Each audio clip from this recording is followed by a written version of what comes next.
नमस्कार, मैं धनंजय कुमार, द नागरिक में आपका स्वागत है। हवा बदल रही या हवा बदल करके दिखाया जा रहा है, ये भी कहा जा सकता है। मैं उपराष्ट्रपति पर चर्चा करने के लिए आज नहीं हूँ, मैं चर्चा करूँगा 2 जगह। एक तो चर्चा होना चाहिए, सफदर भाई बोल रहे हैं पंजाब जाना चाहिए, बिल्कुल जाना चाहिए, मैं सहमत हूँ आपसे। एक तो मैं चर्चा करूँगा मणिपुर को लेकर के कि प्रधानमंत्री को अचानक मणिपुर जाना क्यों पड़ा? अभी जाएँगे, प्रोग्राम उनका बन रहा है, तैयारी सारी हो रही है। 4 सितंबर को उसके लिए समझौता हुआ है, हालांकि समझौते से पक्ष खुश नहीं है, लेकिन समझौता हुआ है तो एक कदम बढ़ाया तो है। मणिपुर की तरफ प्रधानमंत्री की नजर उठी तो है, प्रधानमंत्री वहां जा तो रहे हैं, ये इंपॉर्टेंट है। विपक्ष के लोग लगातार इस पर आवाज लगाते रहे कि प्रधानमंत्री जाए मणिपुर, प्रधानमंत्री जाए मणिपुर। प्रधानमंत्री मणिपुर नहीं गए। 2 साल 4 महीने हो चुके हैं हाँ, अभी आधा वहां घंटा हिंसा बाद। की शुरुआत है। और दूसरी तरफ जो है प्रधानमंत्री गए चीन, लगा कटर मीडिया ने पूरा चिल्लाया कि चीन के साथ, जिनपिंग के साथ मोदी जी मिले, ट्रंप परेशान। ट्रंप ने दोस्ती का हाथ बढ़ाया है, मोदी जी की तारीफ की है, लेकिन ट्रंप के जो सहयोगी हैं अभी भी जहरीले बयान दे रहे हैं भारत के खिलाफ या कहिए नरेंद्र मोदी के खिलाफ। और टैरिफ को लेकर के वो झुकने को तैयार नहीं दिखाई पड़ रहा है। ट्रंप ने ये संकेत दिया है कि मोदी उनके मित्र हैं और हमारे बीच सम्मानजनक समझौता होगा। मोदी जी ने भी तारीफ की है ट्रंप जी की। अब ये कूटनीति है, राजनीति है, या विदेश नीति है, या व्यापार नीति है, इस पर भी बात करेंगे। दूसरी तरफ जो है, अब ये भी कहा जा रहा है कि ये ट्रंप जो है वो फंसा रहे हैं मोदी जी को, और मोदी जी के सामने स्थिति जो है वो डिसीजन नहीं ले पा रहे हैं कि जाना किधर है, चीन और रूस की तरफ जाना है या अमेरिका की तरफ जाना है। तेल मंगाना, जहां सस्ता बिक रहा है वहां से खरीद लेना, वो व्यापार नीति है, वो विदेश नीति नहीं है। और जो लगातार देश में भी चर्चा चल रही है कि जो तेल सस्ता खरीदा गया रूस से, उसका फायदा मिला पूंजीपतियों को, सरकार ने उसका फायदा लिया, लेकिन उसका फायदा आम आदमी को नहीं मिला।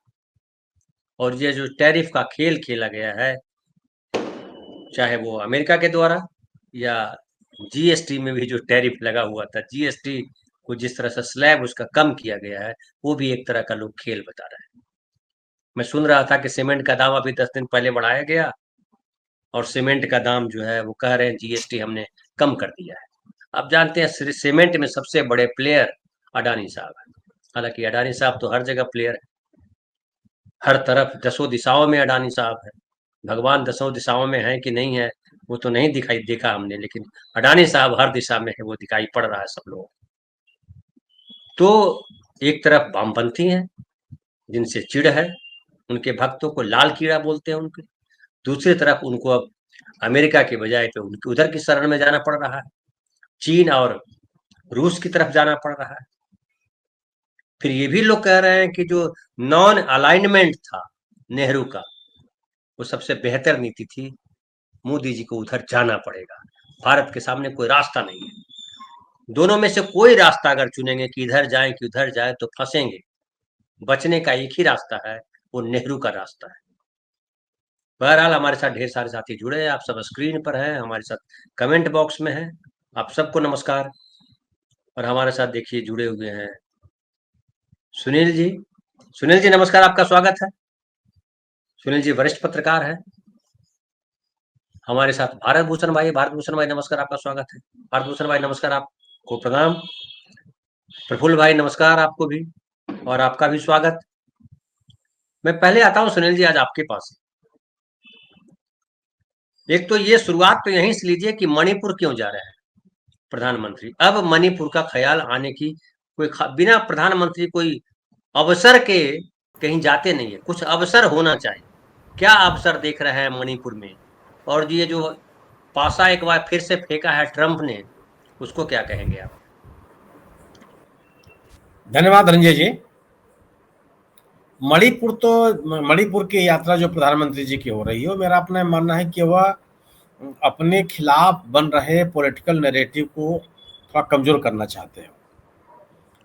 अब तक जो उनके ऊपर आरोप लगते रहे हैं कि तमाम ऐसे मुद्दों को के प्रति उनका जो दृष्टिकोण रहा है वह बहुत ही उत्साहवर्धक नहीं रहा। मणिपुर को लेकर के उनकी जम की आलोचनाएं होती रही हैं और वो गए भी नहीं वहाँ पर कि इस बात को लेकर के लोगों से मिलने के लिए नहीं गए। तो वह जो एक परसेप्शन बनता जा रहा था इस मुद्दे को लेकर, उसको संभवतः सुधारने की कोशिश है। विभिन्न राज्यों में जो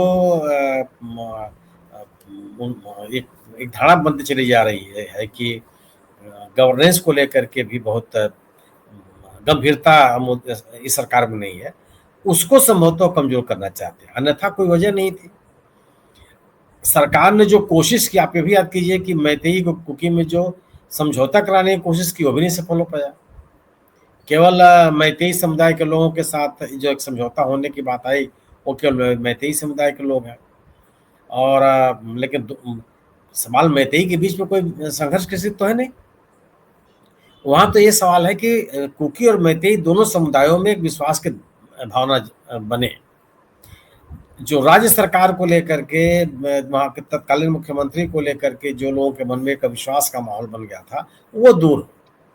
एक राजनीतिक पहल हो जिसमें दोनों समुदायों के बीच जो पनपा विश्वास है वो समाप्त हो, वो तो होता हुआ नहीं दिखाई पड़ा। और जब तक दोनों समुदाय आपस में नहीं बैठेंगे तब तक आप मणिपुर की समस्या का कोई समाधान निकल जाएगा, ऐसा मुझे नहीं लगता। तो मणिपुर की यात्रा केवल एक मुझे लगता है कि एक एक पॉलिटिकल नैरेटिव सेट करने की कोशिश, इससे अधिक नहीं, क्योंकि प्रधानमंत्री जी के जाने से ही एक विश्वास का माहौल बन जाएगा, वो नहीं। एक प्रक्रिया है, उस प्रक्रिया में भारतीय जनता पार्टी कोई बहुत सक्रिय दिखाई पड़ती हो ऐसा तो नहीं मुझे लगा नहीं कभी। अभी एक जरूर कहा गया कि मैतेई समुदाय के विभिन्न वर्गों में समझौता हुआ, लेकिन वो तो केवल उनको लेकर के कोई बहुत बड़ा संघर्ष की स्थिति बनी हो ऐसा नहीं। तो और तो उद्देश्य मुझे कोई नहीं समझ में आती, केवल है कि एक राजनीतिक विमर्श पैदा करने की एक कोशिश है, और गंभीरता मुझे नहीं समझ में आती है, उधर दिख भी नहीं रहा।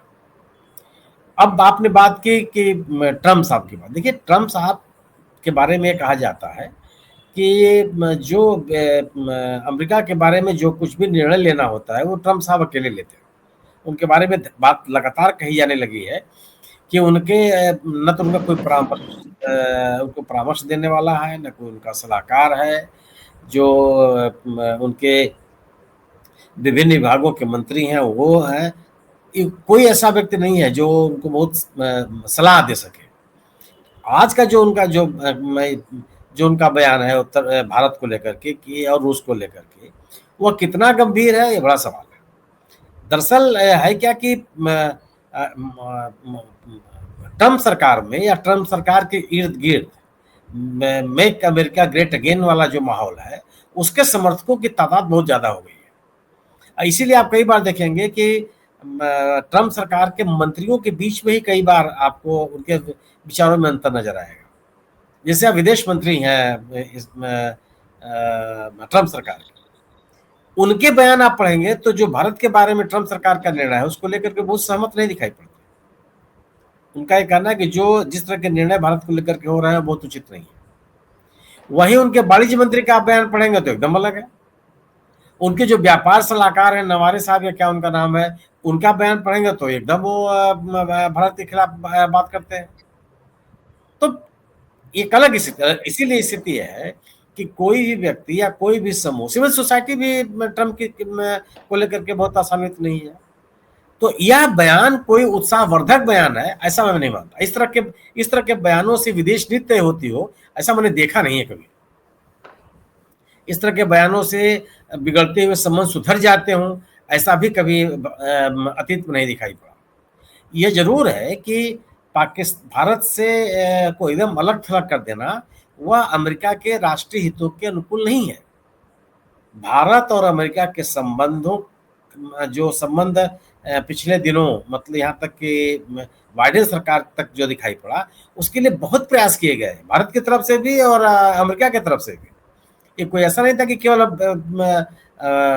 भारत देश के लिए दोनों तरफ से था, क्योंकि एक स्ट्रेटेजिक पोजीशन भारत की है और एक दक्षिण एशिया के एक बड़े राष्ट्र के रूप में इससे गिनती है, और जिसका अमेरिका की अपनी नीतियों के तहत बहुत महत्व है।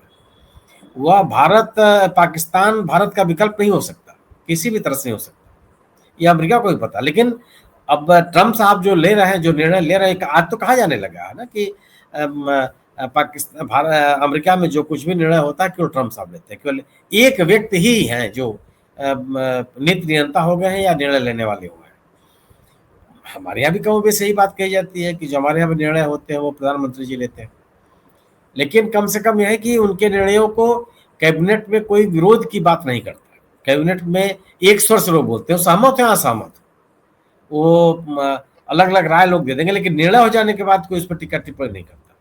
लेकिन अमेरिका में तो दिखाई पड़ रहा है, दो अलग अलग विभागों के मंत्रियों की राय आपको दिखाई पड़ेगी। तो ट्रम्प साहब के निर्णय से या इस बयान से कोई ऐसी स्थिति बनेगी कि दोनों देश नजदीक हो जाएंगे, या जो बर्फ जमी हुई है उसमें कोई वो पिघलने लगेंगे, इसकी स्थिति में देखता नहीं। हालांकि यह भी है कि जो निर्णय ट्रम्प साहब ने लिया है वह तर्कसंगत नहीं है। जो उन्होंने आधार बनाया, जैसे उन्होंने जो आधार बनाया रूस से तेल खरीदने का, तो रूस से तेल कोई भारत तो अकेले खरीद नहीं रहा है, सबसे बड़ा खरीदार चीन है, दूसरे नंबर पर भारत की गिनती होती है। आप कुछ नहीं बोल रहे हैं, आप जितना आपने लगाया हुआ है दंड भारत के ऊपर पेनाल्टी लगाई है, उसके मुकाबले में चीन के बारे में आपकी क्या राय है? नेचुरल गैस बहुत खरीदते हैं, सर्वाधिक खरीदते हैं पश्चिमी यूरोप के लोग, पश्चिमी यूरोप के देश, उनके भारत के उनके तुलना में बहुत कम है। आप पश्चिमी देशों के बारे में, आप ब्रिटेन में, फ्रांस में, जर्मनी, उनके बारे में आपने क्यों इस तरह का निर्णय ले लिया? तो कोई बहुत तर्कसंगत निर्णय हो या एक ऐसा निर्णय हो जो सब पे लागू हो रहा हो, वो भी नहीं है। यह भी है कि जो रसिया से तेल आ रहा है भारत, और यहाँ से जो उसका शोधन हो रहा है, उसको फिर पश्चिमी यूरोप के लोग खरीद रहे हैं। भैया आप कहते कि नहीं हम रसिया का तेल नहीं लेंगे, चाहे संशोधित हो, शोधित हो या क्रूड ऑयल हो, नहीं लेंगे, रिफाइंड ऑयल है कुछ भी हम नहीं लेंगे, वो भी तो नहीं हो रहा। तो भारत के लोग उसको ला रहे हैं, बड़े घराने हैं, भारत की सरकार तो नहीं कर सकते आप, बड़ी कंपनियां हैं जो निजी कंपनियां हो लेती हैं, उसका शोधन करती हैं और फिर बेच देती हैं, वो भी हो रहा है। तो ये भी स्थिति नहीं है कि केवल भारत की कंपनियां इस तरह काम कर रही है, तो वो भी तर्कसंगत नहीं है। और ऐसा भी नहीं है कि भारत की बहुत मजबूत उपस्थिति अमेरिका में न हो, अच्छी खासी संख्या में लोग हैं, उनके अर्थव्यवस्था में उनका योगदान भी है, लेकिन अब एक ऐसी जिच बन गई है, इसका कोई तार्किक विश्लेषण बहुत मुश्किल है कि आखिर क्यों ट्रंप ने ऐसा ले लिया। उनका कोई निजी दुराग्रह है मोदी जी को लेकर के, उनकी कोई व्यक्तिगत नाराजगी है भारत देश को लेकर के, कुछ ऐसे कोई राजनीतिक माहौल बन गया जिसके कारण से उन्होंने इस तरह का निर्णय लिया। क्योंकि यह निर्णय, इस तरह के निर्णय न तो स्थानीय नागरिकों के पक्ष में होते हैं और व्यापक रूप से वाणिज्य व्यापार के पक्ष में नहीं होते। व्यापार और वाणिज्य इस तरह से नहीं होता। एक मिनट सुनिए एनिमुद्दीन भाई, आप मत ये सब करिए, क्यों ये सब बोल रहे हैं? उन्होंने क्षमा मांग ली, और फातिमा जी आप भी इसको बढ़ाइए मत, कोई बात नहीं, कमेंट कर दिया तो आप रोक दीजिए, कोई बात नहीं। बरसाती लाल जी इस तरह कमेंट मत कीजिए, आपस में आप लोग महिलाओं को देख करके खाली, बिल्कुल महिलाओं पे तो बिल्कुल मत कुछ बोलिए, इनको पता नहीं बुरा लग जाए, लेकिन आप फालतू के बात का बतंगड़ा मत बनाइए। एनिमुद्दीन जी आप भी मत आइए इसमें। जी सुनील भाई, तो मतलब कोई तार्किक विश्लेषण आप नहीं कर सकते। बड़ा एक बात ये जरूर है, और ये भी बात कही जा रही है कि विदेश नीति को या वाणिज्य व्यापार को दो देशों के बीच में निर्धारित करने, तय करने, समझौतों पे पहुंचने का एक ट्रेडिशनल फार्मूला रहा है। राजनयिकों को आना जाना, राष्ट्राध्यक्षों का आना जाना, प्रमुख जो राजनयिक हैं उनके एक दूसरे के देशों में आना जाना, ये इस तरीके से चीजें डिसाइड होती रहेंगी। लेकिन यहाँ तो ये भी नहीं हो रहा। ये कोई ट्रंप से संवादहीनता की स्थिति भारत की रही हो, वो भी नहीं है। लेकिन ये मेरा अपना मानना यह है कि ट्रंप सरकार इस निर्णय को लंबे समय तक बनाए रख पाएगी ऐसा मुझे लगता नहीं। इसकी वजह मैं मानता हूं कि भारत और यूएस के बीच का जो संबंध है वह केवल वाणिज्य व्यापार तक सीमित नहीं है। कई ऐसे क्षेत्र हैं जिसमें दोनों देशों के बहुत अच्छे संबंध हैं, जैसे स्पेस टेक्नोलॉजी में, जैसे दोनों देशों के लोगों के बीच के में आदान प्रदान का जो सवाल है, शैक्षणिक जगत के जो मुद्दे हैं, कल्चरल एक्सचेंज का जो सवाल है, ये कुछ ऐसे विषय हैं जो दोनों देशों को एक नजदीक लाते हैं और दोनों देशों में एक दूसरे के प्रति एक आग्रह की स्थिति हो सकती है जब तक कोई बहुत बड़ा वैचारिक आधार न तैयार हो जाए। ट्रंप सरकार के इस निर्णय के पीछे कोई बड़ा वैचारिक आधार है ऐसा नहीं लगता। जो वो कह रहे हैं कि रूस के तेल खरीद करके आप यूक्रेन की लड़ाई को बढ़ावा दे रहे हैं, यह दुनिया को स्वीकार नहीं हो सकता। या केवल अकेला अगर भारत तेल खरीद रहा होता तो बात मानी जाती। बहुत लोग तेल खरीद रहे हैं, बहुत बहुत लोग रूस को पैसा दे रहे हैं और डॉलर दे रहे हैं। भारत और रूस के बीच का व्यापार जो है वो तो रुपए लेके लेन देन में भी हो गया है, बहुत ढेर सारा डॉलर दे रहे हैं तमाम देश, खासतौर से पश्चिमी देश, उनके बारे में तो आप कुछ नया नहीं है। तो एक बिना वैचारिकी के किस आधार पर आपने ये निर्णय लिया ट्रंप सरकार ने, यह तो विश्लेषण का विषय है। लेकिन मेरा भी मानना है कि ट्रंप के इस बयान से हालात तत्काल सुधर जाएंगे, इसकी संभावना मैं नहीं देखता। ठीक है, ठीक है, ठीक है। प्रफुल्ल भाई, मैं आपके पास आता हूँ। आप जो है बंगाल में हैं और बगल में नॉर्थ ईस्ट है पूरा, वहाँ के जनमानस को भी आप बेहतर समझते हैं। बिहार में जो हुआ वो भी आपके सामने है। देश अंतर्राष्ट्रीय स्तर पर जो हुआ मोदी जी के साथ वो भी सब सामने है। हालांकि गटर मीडिया में तो डंका रोज बजता रहता है, लेकिन हकीकत ये है कि डंका नहीं बज रहा। हकीकत ये है कि हवा जमीन से गायब है। हकीकत ये है कि पांव के नीचे जमीन खिसक रही है। और वो अभी मैं देख रहा हूँ, कहीं गए हुए थे अमित शाह जी शायद पंजाब, वहां कोई आदमी मिलने वाला नहीं है। कह रहे हैं विधायकों की जाओ 2-4 आदमी को बुला के तो लाओ पास पड़ोस। ये हालत है। बिहार में बंद बुलाया और बंद का क्या हाल हुआ वो भी देख लिया। क्या आपको लगता है कि ये सब जो जमीन खिसक रही है, मोदी जी को भी अब दिख रहा है कि ये जो हमारे पालतू हैं, जो हमारे भाट है, वो हमको बर्बाद करने पे तुले हुए हैं, ये समझ में आ गया है। दूसरा ये कि क्या आपको लग रहा है कि ट्रंप ज्यादा मुफीद है मोदी जी के लिए या रूस और चीन? रूस चलिए तेल तो खरीद लिया, लेकिन चीन जो है खाली व्यापार नहीं करता। चीन के साथ हमारे और कई तरीके के संबंध है। किस तरह से देख रहे हैं? जी देखिए, सभी को नमस्कार। और आदरणीय सुनील सर ने ठीक ही कहा। लेकिन मैं शुरू करना चाहता हूं G7 की मीटिंग से, मणिपुर की यात्रा के पर आने के पहले। देखिए, G7 की मीटिंग में जो नए पोप हुए हैं लियो 14, वे G7 की मीटिंग में विशेष रूप से आमंत्रित थे और शामिल हुए। मेरा ख्याल है कि यह बहुत महत्वपूर्ण घटना है और उस घटना की अपनी एक राजनीतिक गूंज भी है। हालांकि पोप सीधे राजनीति में दखल नहीं करते हैं, लेकिन उनकी एक नैतिक उपस्थिति तो होती ही होती है। और जब राइटिस्ट ताकतें वहां पर प्रभावी हैं तो जाहिर है कि उनकी अपनी एक भूमिका होगी। मणिपुर, पिछली बार की जब मणिपुर में सुबुगाहट हुई थी और प्रधानमंत्री जी ने ऐसा सोचा था, उस समय भी जो मणिपुर में जिन समुदाय को सबसे अधिक क्षति हुई है वो है ईसाई समुदाय के लोग हैं और इस्लाम समुदाय के लोग हैं। पूरे विश्व में इसको लेकर के एक प्रतिक्रिया हुई थी और लगभग एक थ्रेड जैसी बात भी हुई थी। हालांकि कभी भी जब शुरू से आप देखेंगे तो ईसाई मिशनरी और ईसाई शासन चर्च के लड़ाई के समय में ही एक दूसरे के क्षेत्र में न तो दखल देते हैं और न एक दूसरे की उलझनों को सुलझाने की कोशिश करते हैं। लेकिन फिर भी जब कभी मौका ऐसा आता है, निर्णायक घड़ी आती है, तो वो उनका संदेश आता है और वो उनकी अपने आंतरिक सूचना प्रणाली के माध्यम से उन तक पहुंचता है। इनका जो हिंदुत्व की राजनीति है, जिसने धर्म पर इतना जोर दिया है और जो इतना भोकल हो गए हैं, इतना भोकल तो अंतर्राष्ट्रीय संदर्भों में भी या अपनी आबादी के संदर्भ में भी, अपने लोगों के शासन के संदर्भ में कट्टरपंथी मुसलमान भी इतना, जहां इस्लामिक कंट्री है, वो भी नहीं होते हैं जितना इन्होंने अपने आप को प्रदर्शित किया और अपने आप को शक्तिशाली बताया। तो जाहिर है कि इसकी प्रतिक्रिया तो पूरी दुनिया में भारत की छवि को लेकर के हुई।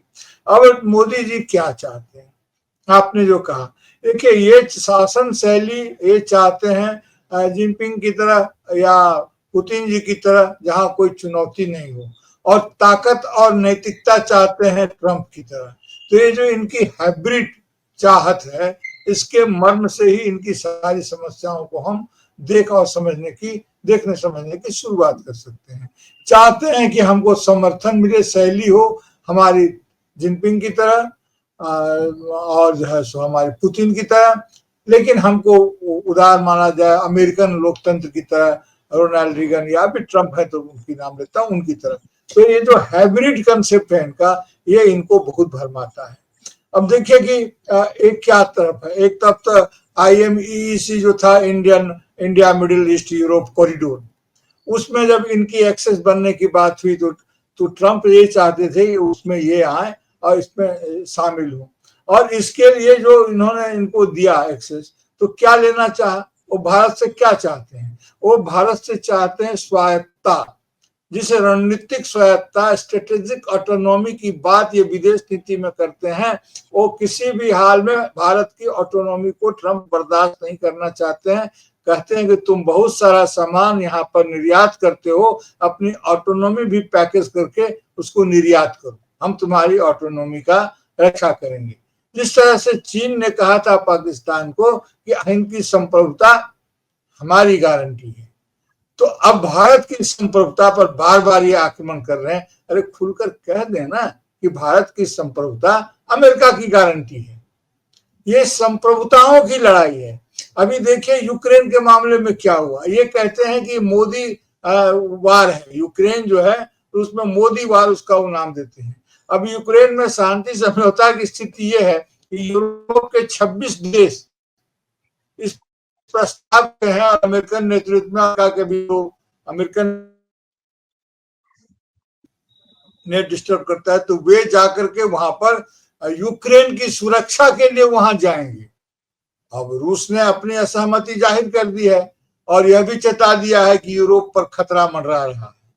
तो अमेरिका जो चाहता है वो चाहता है कि यूक्रेन की भी स्वायत्तता हर ले। अभी चीन या रूस की स्वायत्तता हरने की बात नहीं सोच रहा है, लेकिन यूरोप और भारत जो अभी उल्लेख किया मैंने, जैसे इंडिया मिडिल ईस्ट जो यूरोप कॉरिडोर है उसको लेकर के वो करना चाहता है, और इजराइल के माध्यम से जो मिडिल ईस्ट है एशिया का है उसकी स्वायत्तता को अपने यहाँ गिरवी रखना चाहता है। ये कुल जमा उनकी राजनीति है। अब इसके लिए वे आर्थिक ब्लैकमेल करते हैं, और उस आर्थिक ब्लैकमेलिंग में उनकी स्थिति उसी तरह की होती है जैसे हम लोगों ने बचपन में कहानी पढ़ी होगी, सुनील सर ने तो जरूर पढ़ी होगी, पढ़ाई भी होगी हो सकता है, कि बूढ़ा बाघ और कंगन की एक कहानी थी।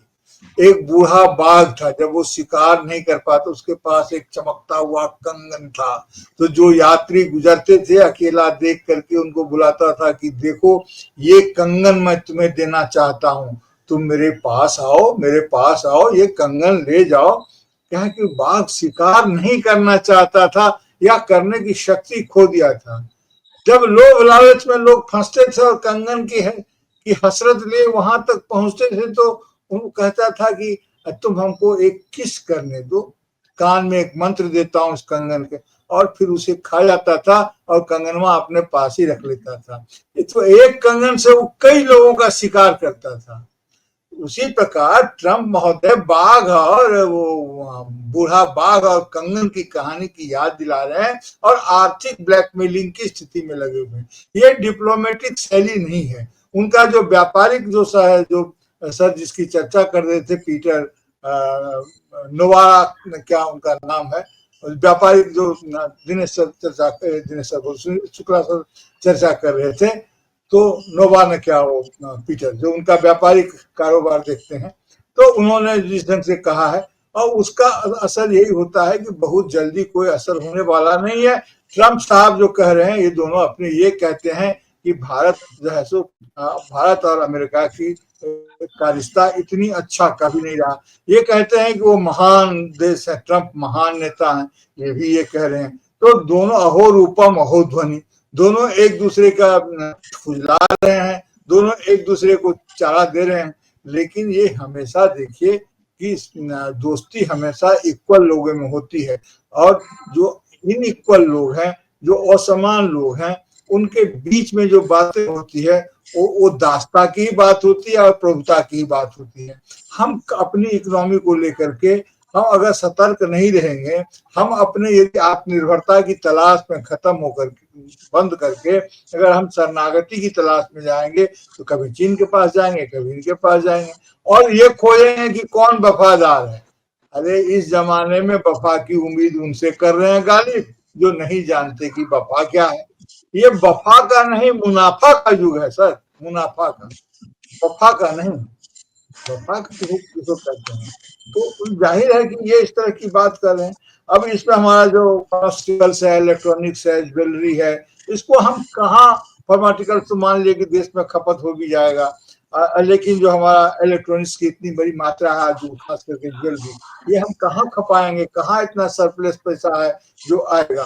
तो वो इस बात को जानते हैं। सुनील सर ने ठीक ही कहा कि वो चूंकि बहुत दिन तक टिक नहीं पाएंगे, उनकी है जो नीति है, उनके यहाँ भी इसका विरोध होगा, और उनकी जो अपनी डोमेस्टिक राजनीति है और उसका भी असर होगा। लेकिन मुझे फिर ये लगता है कि कहानी को और वहीं से शुरू करना चाहिए। G7 को बहुत महत्वपूर्ण ढंग से देखना चाहिए, क्योंकि वहाँ पोप की जो भूमिका थी, वो पोप की भूमिका की कहानी हम लोगों के पास नहीं है। हम इसे सिर्फ पॉलिटिकल फ्रेमवर्क में देखते हैं, लेकिन उनका जो एक मोरल फ्रेमवर्क है और जो वो चाहते हैं, तो रणनीतिक रूप से लोगों की स्वायत्ता को गिरवी रखने का यह पूरा का पूरा मामला है। सुबह में कुछ कहते हैं, शाम को कुछ कहते हैं। भारत बहुत दिन तक दूसरे के शासन के अधीन रहा है। गुलामी के दर्द को भारत जानता है। इसके मुंह में न सिर्फ धूमिल के शब्दों में कहूं तो न सिर्फ लोहे का लगाम रहा है, बल्कि और भी तमाम चीजें रही है। इसके पैर में भी बेरियां रही है, और अभी तो बेरियों में और हथकड़ियों में बांध करके भारत के नागरिक को अवैध प्रवासी कह करके जिस ढंग से अमेरिका ने भारत के जमीन पर ला करके अपने सैन्य जहाज के माध्यम से भारत में ला करके पटक दिया, वो हमारी संप्रभुता का सीधा सीधा उल्लंघन था। क्योंकि कोई भी सैनिक जहाज हमारी जमीन पर हमारी इजाजत के बिना हमारे नागरिकों को कैसे बांध करके ला सकता है, इसका किसी ने कोई सवाल नहीं उठाया।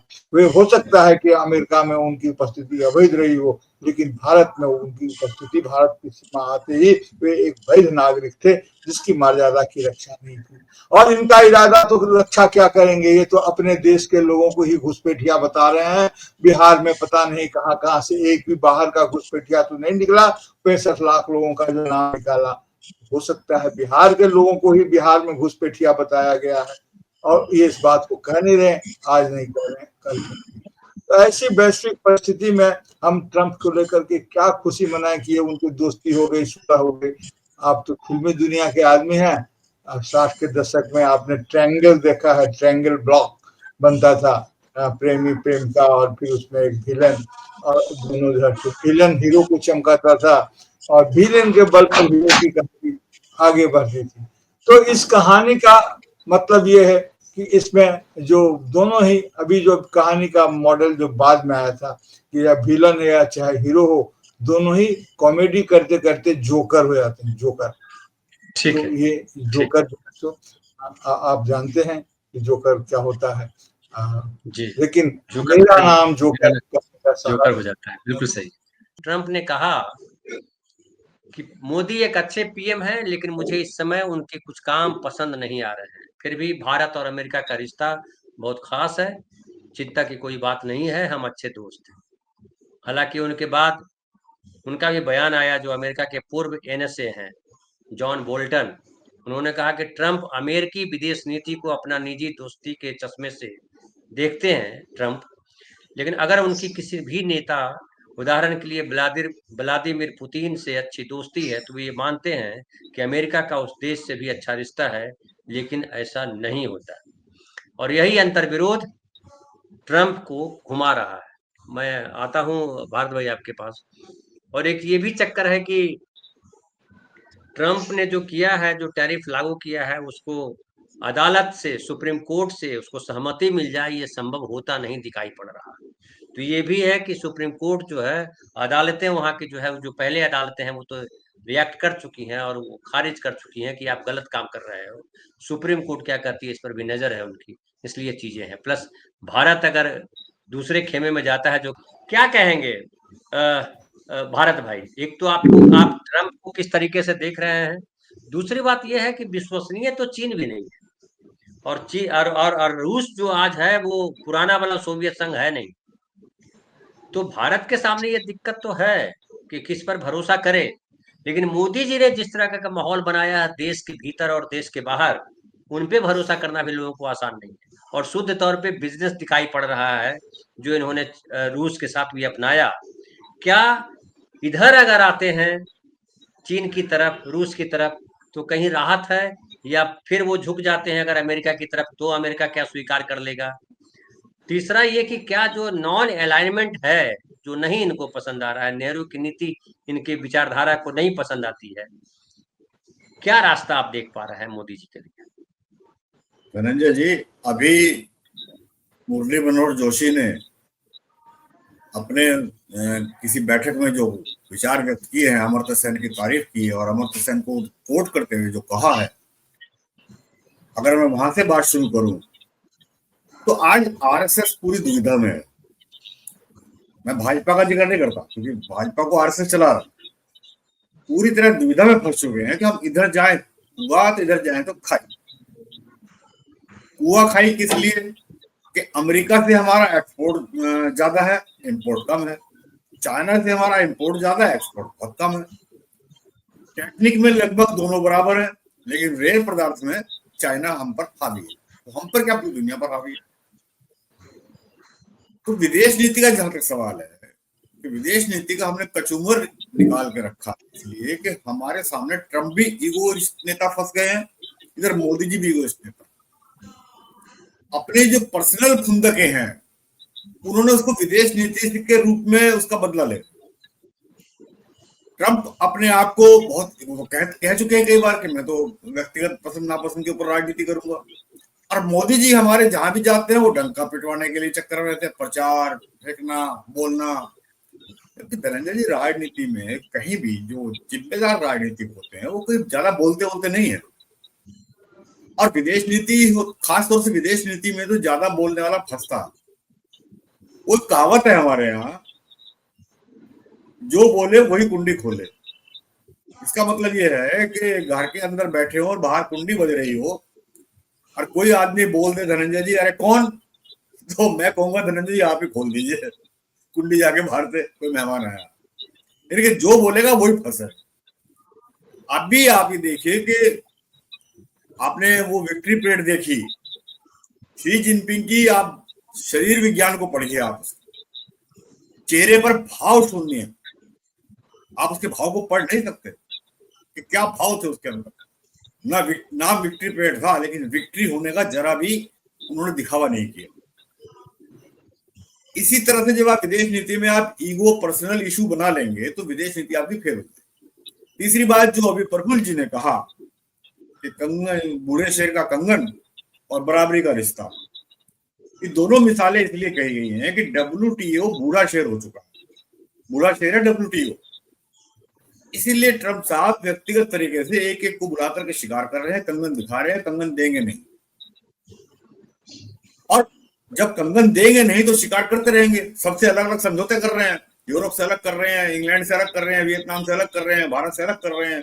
ये कंगन वाली मिसाल प्रफुल्ल जी ने बिल्कुल सही दी है। शेर बूढ़ा हो चुका है, ये स्वीकार करने को तैयार नहीं है पूरी दुनिया के लोग, जो खास तौर से जिनकी समझ बिल्कुल साफ नहीं है कि फासिस्ट और पूंजीवाद में, और पूंजीवाद क्या चाहते हैं, उनको ये फर्क महसूस नहीं होता।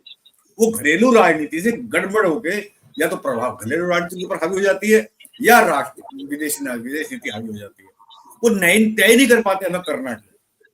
आप देखिए कि आप जब घरेलू राजनीति में आप ऊट-पटांग हरकतें करते हैं, आप घरेलू राजनीति में कभी मंदिर में जाएंगे, कभी मस्जिद में जाएंगे, कभी आप इधर की बातें करेंगे, कभी आप हिंदू मुस्लिम की बात करेंगे, तो ये चीजें जो हमारे दूतावास हैं विदेशी लोग बैठे हुए रोज भेजते हैं कि यहाँ शासन घरेलू राजनीति बेवकूफी की राजनीति चल रही है, तो हमें मूर्ख मान के इसी तरह इस्तेमाल करते हैं। आज आपने तारीफ कर दी, आज आप उनके हो गए। अभी एक भाजपा के IT सेल ने एक फोटो जारी की थी, यहाँ की जो ऐसी की बैठक हो रही थी, तो मोदी साहब आगे आ गए हैं, ट्रंप और पुतिन और किंग जोंग तीनों पीछे पीछे, यानी कट पेस्ट करके आपने फोटोशॉप के जरिए फोटो आगे दिखा के क्या दिखाना चाहते हैं। क्या ये फोटो विदेश के लोग नहीं पढ़ते, उनके दूतावास नहीं जानते? तो जब वो मान लेंगे बाहर के लोग कि हमारे पास जो हमारा नेता है, जो हमारा प्रधानमंत्री है, वो कुछ व्यक्तिगत महत्वाकांक्षाओं के चलते देश को चला रहा है, तो क्या हश्र होगा? यही हश्र होगा, कभी हम दुत्कारे जाएंगे, कभी पुचकारे, और दुत्कारे जाने पर भी अपनी हम जीत मानेंगे और पुचकारे जाने पर भी अपनी जीत मानेंगे। तो इसलिए हमारे पास कुछ है ही नहीं, जब तक हम खुद मजबूत नहीं होंगे, हमारे पास कुछ छोड़ा ही नहीं। हमारे पास आपकी 4 ट्रिलियन की आप बताते हैं अपनी अर्थव्यवस्था, जब आप उसको तोलते हैं, रोज भाषण देते हैं हम 4 ट्रिलियन 4 ट्रिलियन, अरे जब आप तो व्यक्तिगत प्रति व्यक्ति आय पर तोलते हैं तो आपकी पोल खुल जाती है। और जब प्रति व्यक्ति आय पे आप पोल खुलती है तो फिर आपको कुछ बचता नहीं है। मैन्युफैक्चरिंग सेक्टर आपका 25 से होते होते 12-13 पर आ गया, और आपने कहा था हम 25% पे लेके जाएंगे, किया ही नहीं है। आपने सिर्फ धर्म की अपनी सत्ता को बचाने के लिए धर्म की राजनीति की है और जातीय समीकरणों का सहारा लिया। वो सोच रहे हैं कि विदेश नीति भी हमारी इन्हीं समीकरणों पर चलेगी, कभी हम उसको बगल में लेंगे, कभी उसको बगल में लेंगे, कभी उसकी छतरी के नीचे खड़े हो जाएंगे, कभी छतरी के नीचे खड़े होंगे। इस तरह से न तो विदेश नीति चलती धनंजय जी, न घरेलू राजनीति चलती। अब दिक्कत इन लोगों के सामने क्या है, जब ये चाइना की छतरी में जाते हैं तो इनकी जो अपनी घरेलू नीति, जो आज तक इन्होंने गालियां दी हैं, छोटी छोटी आंखें वाले गणेश जी और झालर का बहिष्कार करो, तो इनकी वो बात इनके गले में उठती है। वो देश के जो बाकी जो उनका सपोर्ट लाइन है, एक तो उनका हार्डकोर सपोर्टर है, उसको छोड़ दीजिए। जो इनकी बातों को देख के प्रभावित होकर वोटर इनके पास आया है वो 12% है। इनका अपना जो वोट बैंक है 17-18% का बिल्कुल ठोस है। मोदी जी कुछ बोलेंगे 18% वोट इनको मिलेगी। जो 10-12% का वोट जो जिसको बोल रहे हैं कि वो कभी भी खिसक सकता, उसको प्रभावित करने के लिए वो देखता कि हमारे मोदी जी क्या करें या भाजपा क्या करे, आरएसएस क्या करे, तो वो गले पड़ती है बात। उससे क्या होता है कि उसको बचाने के लिए बार बार कोशिश करते हैं, लेकिन वो पोल खुल रही है। बिहार बंद ने पोल खोल दी, खत्म हुआ खेल। आपके जो आपने जिस तर्क को लिया, माँ के अपमान को तर्क को लिया और बिहार की महिलाएं बदला ले, अरे पूरे देश की पूरे महिलाएं कह देते क्या फर्क पड़ता, लेकिन नहीं। तो जब आप कुतर्क पे उतर आते हैं, मेरा कहना यह, आप विदेश नीति घरेलू नीति कुतर्क पे करने लगेंगे और अपनी जिद पे करने लगेंगे, आपकी व्यक्तिगत महत्वाकांक्षाएं जागने लगेंगी। और जब चर्चा होगी कि आपने अमेरिका को नोबेल पुरस्कार के लिए आपने नहीं कहा, तब आप बड़े महान लगेंगे। आज वो पुरस्कार रहे हैं, तब नोबेल पुरस्कार के लिए क्या कहेंगे आप? तो नोबेल पुरस्कार की सिफारिश करना व्यक्तिगत मामला हुआ कि नहीं हुआ? अडानी को बचाना व्यक्तिगत मामला हुआ कि नहीं हुआ? अब रूस के तेल का सवाल, जो आपने रूस से तेल खरीदा, अभी क्या बयान आया था हमारे विदेश मंत्री का कि हमने अमेरिका के कहने पर, और अमेरिका का जो नवारे साहब है वो कह रहे हैं यहाँ ब्राह्मणों को फायदा हो, और ये हकीकत है। तेल की खरीद का और रूस से तेल खरीद का बिक्री का फायदा किसे हुआ? कारपोरेट घरानों को, देश की जनता को फायदा नहीं हुआ। देश की जनता को फायदा होता तो ये ब्राह्मणवाद और ये नवारे वाले का बयान नहीं आता। तो जब उसके बयान के टकराने को बयान क्या जवाब देंगे? नवारे की बात का क्या जवाब देंगे? जयशंकर आप किस तरह कहेंगे कि हमने आपके रूस से तेल आपके कहने पर खरीदा? आज वो बहाना मार रहा है, ये भी कुतर्क है कि आपने रूस से तेल खरीदा, आप यूक्रेन युद्ध को बढ़ाना चाहते हैं, यही भी कुतर्क है। ये मोदी जी की तरह वो कुतर्क है जो कहते हैं कि मेरी माँ का अपमान हुआ। अरे आपने तो कहा था तेल खरीदने के लिए, आप गैस भी खरीद रहे हैं, पश्चिम के सारे देश गैस खरीद रहे हैं। अगर वो गैस बंद कर दे तो पूरा यूरोप आपका खतरे में है। वो सारे काम इस तरह से कर रहे हैं और हम उसका जवाब देने में सक्षम नहीं, क्योंकि हमारी झोली खाली हो चुकी है। हम 4 ट्रिलियन होने के बाद भी हम अपने देश की जनता को रोजी रोटी से मोहताज किए हुए हैं, महंगाई कम नहीं कर पा रहे हैं। और मुझे राहुल की एक बात याद आती है, पार्लियामेंट में उसने कहा था, लिख लो आप साइन करोगे, लिख लो आप साइन करोगे। ये क्या था कि कहीं ना कहीं साइन इनको करने पड़ेंगे। और अगर ये चाइना की छतरी नहीं जाते विदेश, इनको अपनी घरेलू राजनीति बदलनी, मुरली मनोहर जोशी की बात को मानना। मुरली मनोहर जोशी की बात को मानने का मतलब है जो आरएसएस कैडर रोज हिंदू मुस्लिम करता है और अमेरिका का गुण गाता है, उनको बचपन में भुट्टी पिलाएगी कि अमेरिका हमारा हितैषी है, इजराइल हमारा हितैषी है। इजराइल की आरती उतारी जाती है दिन रात शाखाओं के अंदर, अमेरिका की आरती उतारी जाती है, तो फिर क्या होगा? अब किस मुंह से कहेंगे छोटे गणेश जी वाले हमारे देवता हैं?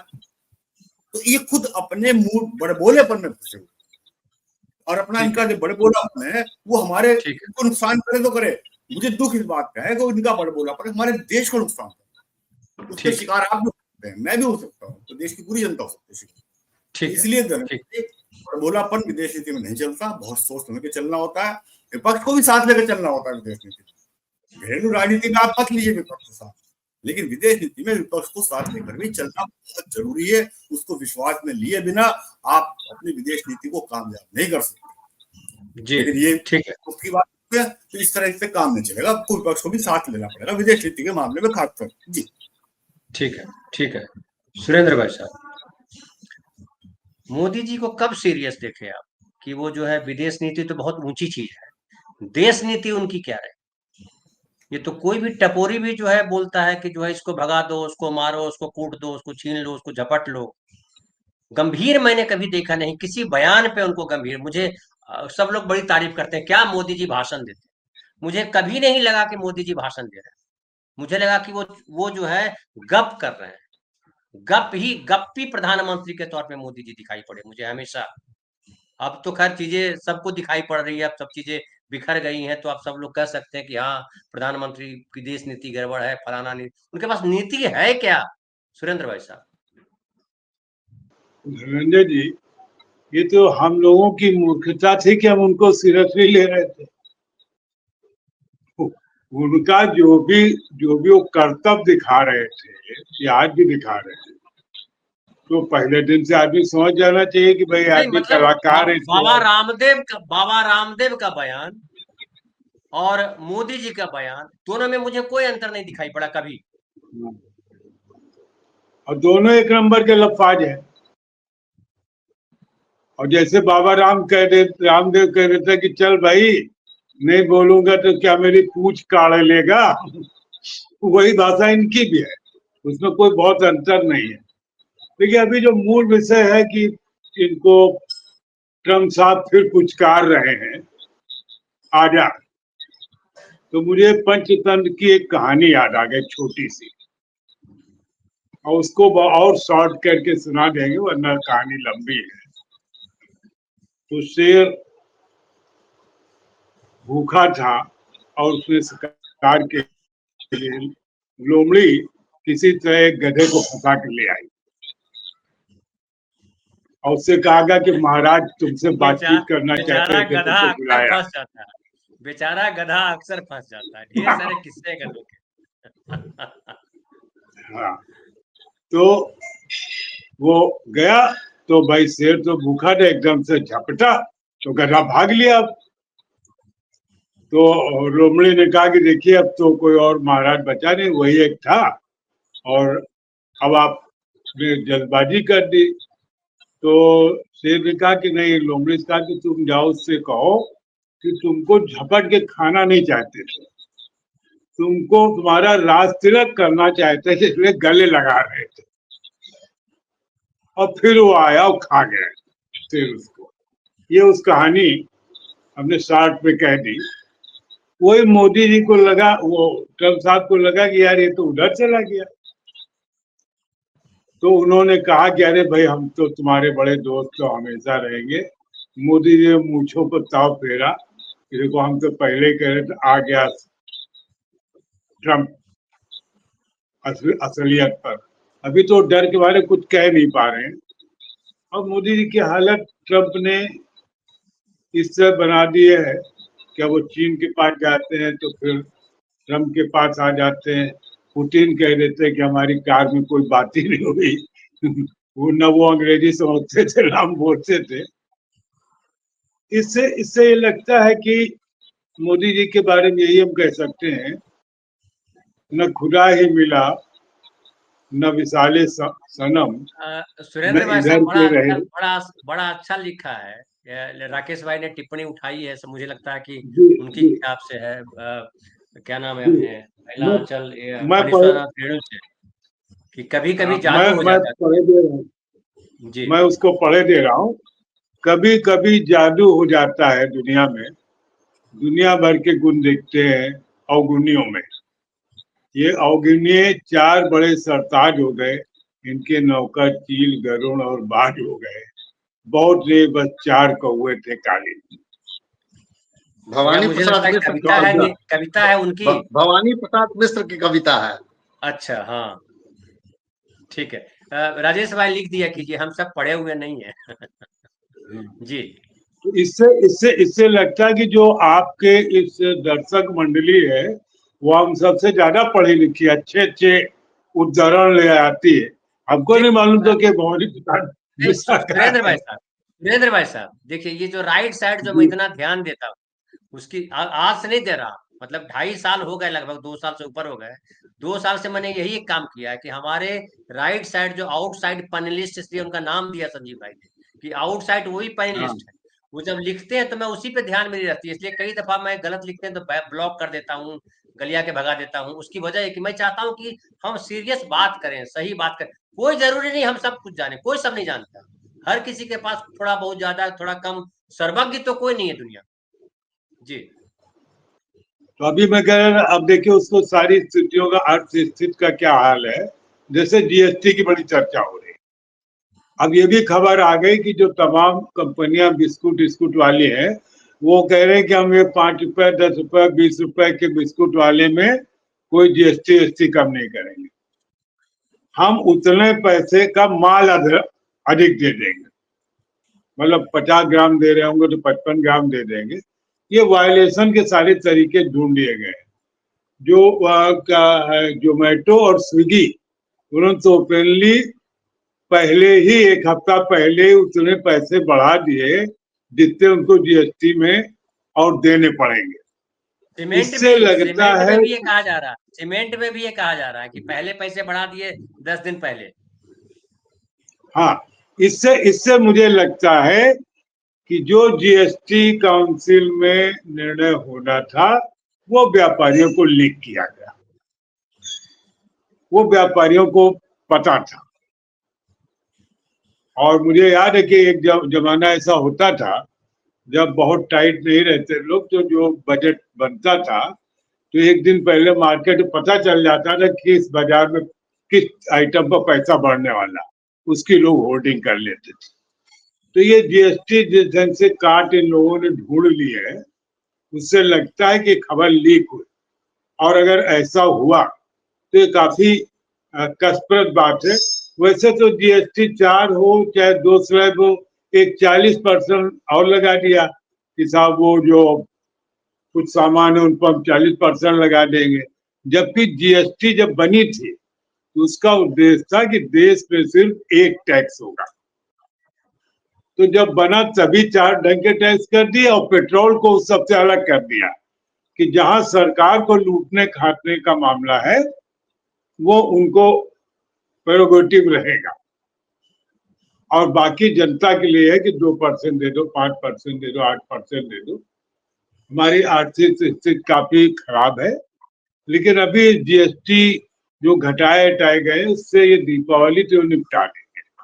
कुछ चीजें सस्ती होंगी, नेचुरल है, उस पर भी तमाम बहस चल रही है कि वो इनवाइस कैसे ठीक करेंगे। जो माल पहले आ गया है ये बाद में आ गया, डीलर्स बहुत परेशान है कि अगर अब भेजेंगे तो हमने तो ज्यादा जीएसटी के हिसाब से माल ले रखा है। सवाल ये नहीं है, देखिए ये संकट हर सरकार के दौर में आते रहते हैं, कभी जीएसटी का संकट होगा कभी, लेकिन जो अंतरराष्ट्रीय संकट टैरिफ का है, और जो अब तो अभी तक तो ट्रम्प नाराज था, अब किम उल सुंग भी नाराज हो गया। वो तो पागल आदमी है, क्या नाम है, किम उल जोंग है, क्या नाम उसका, मैं भूल रहा, नॉर्थ कोरिया का जो राष्ट्रपति है, किम जोंग। और दूसरी किम जोंग हाँ उन। हाँ वो उसको भी पता चलेगा कि अच्छा मोदी जी ऐसा कह रहे। पुतिन और अपने शी जिनपिंग, सारे वो 3 वो भी नाराज हो गए कि ये भी नाराज हो गए, तो अब चारों के चारे नाराज हो गए। तो फुटबॉल की तरफ कभी हमारी सरकार उनके डर जाएगी, कभी उनके डर जाएगी।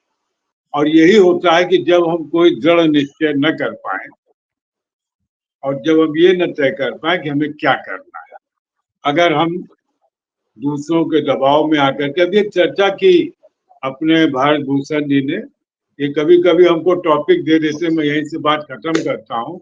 उनका कि वो ट्रम्प साहब शांति पुरस्कार लेने के चक्कर में इसलिए झगड़ा हो रहा है। अरे इनको पता ही नहीं, मोदी जी खुद शांति पुरस्कार लेने के चक्कर में नोबेल का, इसीलिए उनके भक्त कहते रहते ना कि वो रूस और यूक्रेन में युद्ध रुकवा रहे हैं, उनकी बातचीत चल रही है और बीच बीच में यूक्रेन वाला जेलेंस्की इनसे बात भी कर लेता कि सर हम आपको दिलवा देंगे पुरस्कार, जरा सा आप इसको निपटा लीजिए। तो ये जो दो लोग जो अपने लोगों के का जो इसको कहते हैं विश्वास का पुरस्कार नहीं जीत सकते, वो शांति पुरस्कार नोबेल का जीतना चाहते हैं और जनता को अशांत किए हुए। जी जी, बहुत बहुत धन्यवाद।